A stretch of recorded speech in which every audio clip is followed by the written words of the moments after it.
Scaffolding builds pupils' skills and confidence and helps them to realise that they can use their prior knowledge to move forwards. I always like to provide some form of scaffold, but as we go through a scheme, the guidance becomes less as pupils build confidence.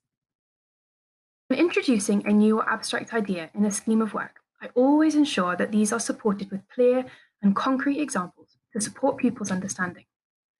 For example, when teaching pupils about a collision plate margin, they learn that two tectonic plates of comparable density collide and buckle.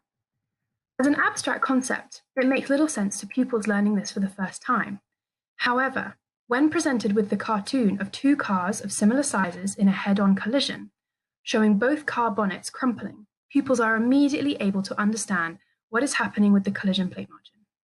And then, knowing that tectonic plates can be imagined as cars and collisions, they then have an understanding of the concept which they can use to predict what might happen at the margin between other tectonic plates. And I think that sometimes the more creative you can be with the illustrations, the more likely it is that pupils will remember the illustration. Another favourite example from a different scheme is used when teaching about air pressure. Pupils and teachers often find the global atmospheric circulation system difficult to get their head around, with the behaviour of air pressure and the resulting weather particularly challenging. To help illustrate how air pressure affects weather, I use an example that always makes pupils laugh and so helps them remember. I've even seen pupils discreetly reenacting the illustration in exams.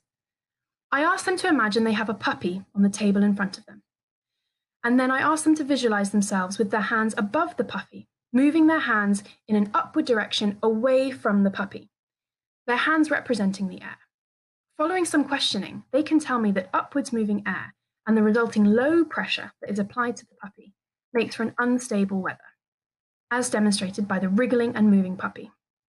I then ask them to imagine how they are applying downward pressure to the puppy and ask them how high pressure will affect the puppy.